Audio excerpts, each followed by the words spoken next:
name is Ashley Jackson, and in my presentation, Tools for Approaching Ambiguity and Cultural Considerations in Translation, I will explore how to undertake translations by working out words' meanings within a particular situational or cultural context.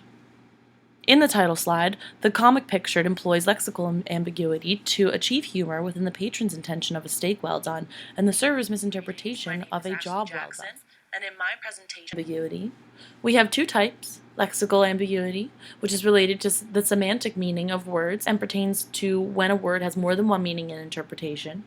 And then there's structural ambiguity, referring to a multitude of structural possibilities deriving from grammar and syntax usage. Ambiguity can be intended to add depth to a given text or unintended, and it occurs because of a lack of symmetry between languages. Examples of lexical ambiguity include the word use functioning as either a verb or a noun, as well as the word button. Instances of words with multiple syntactic analyses appear in phrases such as cleaning fluids can be dangerous, where we are unsure as to whether cleaning is a verb in gerund form or an adjective to the word fluids. Another example would be the word bank, which can refer to either a financial institution, a river embankment, or a blood donation center. As translators, we must possess knowledge about meaning in order to select the correct syntactical analysis in transfer. We can also work to assign a part of speech to every word within an utterance, which is a process of resolving ambiguity called disambiguation. Additionally, words can have several meanings within the same part of speech, which is where we will see structural ambiguity and lexical ambiguity overlap. Structural ambiguity occurs when an utterance can yield multiple interpretations or relates constituents within the structure to multiple syntactic relationships within a word, where alternative representations of said word all vary in meaning. Structural ambiguity often generates issues in target audience comprehension. For example, if we break down California history teacher, is the instructor a teacher of California history, or simply a teacher in the state of California? Homophones also account for a lot of structural ambiguity, as they can be morphologically complex and appear within different structures. We see them appear as comparable pairs, whether it be a noun adjective to a verb, minimal pairs, such as nitrate versus nitrate, and in puns. In the English language, monosyllables as homophones are language-specific to our usage, rendering many of our homophones easily distinguishable by juxtaposing their spoken against written forms. And the visual aid we see in this slide plays with meaning between a chicken being prepared to eat for consumption and a chicken being hungry. Factors contributing to ambiguity include idioms, which appear in varied forms, yielding varied interpretations. For example, in an idiom, you can see changes in the verb tense or the possessive pronouns of the respective idiom.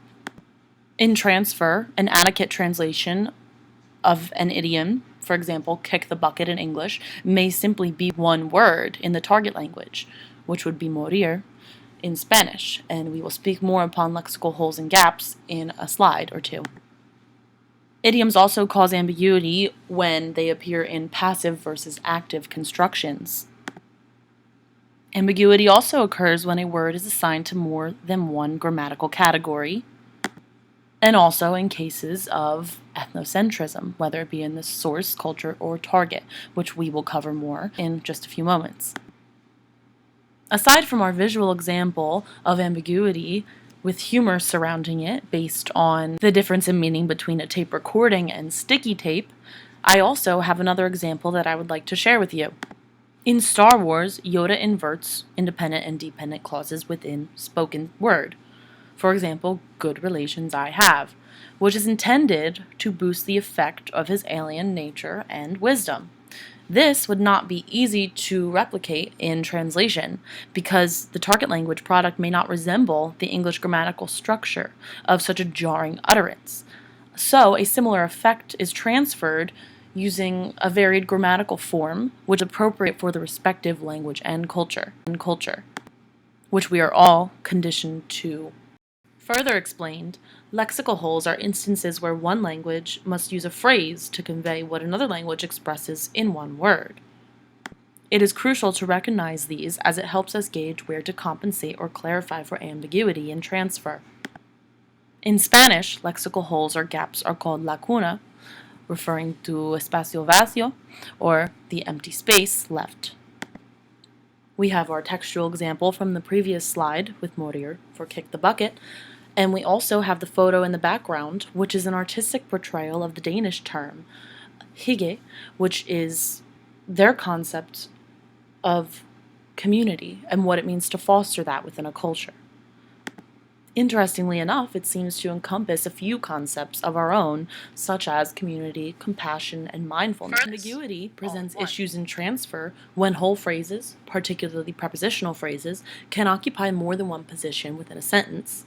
They also present issues within collocations.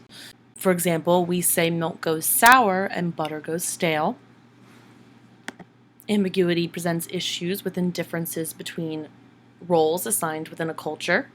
For example, gender, age, or economic state may dictate or clarify meaning. Ambiguity also appears in compound words, which can be broken down into separate words with more distinct meaning. In order to preserve meaning and transfer, we must maintain an audience-based focus. We must eliminate ambiguity by applying knowledge about how meaning is formed, transposing and modulating as needed. It is essential to rule out syntactical analyses which are wrong. Process of elimination may make the entire process easier overall. It is important to also check agreement between object-subject. And collocations can be treated differently than idioms, which is important to keep in mind because they typically have a dependent clause, whereas idioms stand alone. It is also crucial to remain objective in order to preserve pragmatic aspects of lexical meaning and convey such information contextually. Moving forward to cultural considerations in transfer, this slide depicts the cultural iceberg, encompassing all of the cultural aspects which translators are required and expected to take into account. This includes approaches towards parenting, relationships, professional careers, and religion, as well as attitude towards seniors or the youth in a community and how they're regarded, as well as notions of courtesy and other guidelines for how people are to compose themselves within a given culture. In order to compensate for ambiguity in this field, it is important to recognize cultural considerations before ever attempting to transfer them. Culture can be defined as anything learned and passed down face-to-face through generations using linguistic communication, and it also follows distinct patterns. Culture consists of standards for behavior in a situational context, and it is shaped by power struggles, solidarity, unity, and religion.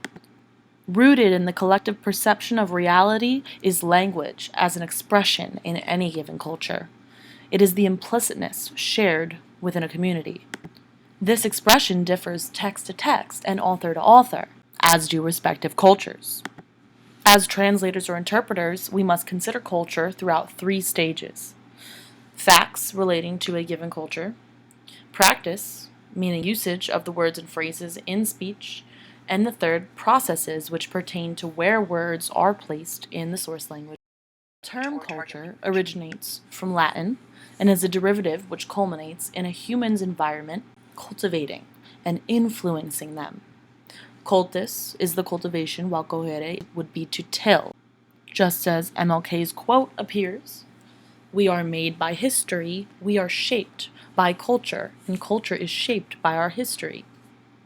They're intertwined.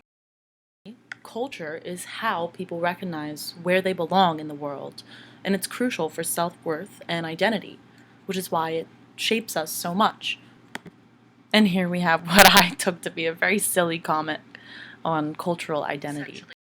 Issues within the realm of cultural considerations occur because there is no total equivalence amongst any 2 cultural systems in the world. This is why translators and interpreters must use discretion when making decisions. Additionally, cultural-bound ambiguity is easy to overlook, and collocations account for some loss of meaning in transfer. Notably, a distinction can be drawn between the individual level of a cultural identity and that of a cultural's identity within intercultural knowledge. In other words, what a culture means to itself and what it means to the world. Translators and interpreters are required to understand and represent both as contributing factors in context. One of the biggest issues that can arise is that differences between cultures may be more problematic than actual language structure itself. And the more translators and interpreters have to intervene with their discretionary tools to make decisions about meaning, the more amount of personal knowledge and beliefs may arise in a text. Cultural differences cause more significant complications in transfer than grammatical structure. We can compensate with tools such as back translation, which is rather time-consuming. We can use our ever-important discretion to translate culture-specific concepts. For example, we can preserve the source language term and borrow it for use in the target, or we can coin a new term for the concept, make a neologism, or blend phrases together, a portmanteau. We can also choose a target language word which has the same relevance or meaning. We also compensate by catering to the target language culture's view of the way the world works, while portraying the source culture's equivalent. As previously mentioned, objectivity is key. A translator or interpreter must remain equidistant between the source and target cultures. Subjectivity in this space can be dangerous. Compensation can also be achieved through equal expressions, which help to ensure cultural acceptance. And finally, we have the helicopter approach, which involves first zoning in on the cultural context, then the situation, and finally the text itself. Strategy for maintaining meaning and transfer can be broken down into different approaches. First, we have the behavioral approach, or pattern theory, which studies the patterns of action in situational contexts and also takes into consideration the average intellectual climate of the culture. The behavioral approach studies patterns of action over raw behavior itself. Next, we have the cognitive approach, which examines ways in which the brain develops associations. This shows us the link between cause and effect. Third, we have the dynamic approach, which views every culture as an ongoing work in progress. This has much historical consideration. Then, we have the ethnocentric approach, which involves keeping in mind that members of a culture are usually regarded as central, superior, and correct. Ethnocentrism is frequently characterized by the lack of recognition or condemnation of other culture or cultural practices. Because culture provides a filter for a member's thoughts and behaviors, it contributes so greatly to their perspective of reality. And our visual aid in this slide explains ethnocentrism in a comic in terms of chickens crossing the road and considering the other side to be the goal, the objective. I guess this is supposed to be reminiscent of border crossing. To translate ethnocentrism, we must gain understanding by actively seeking out cultural distinctions, by staying open, and adapting to each distinction without bias. So a good tool is brainstorming what actions or events trigger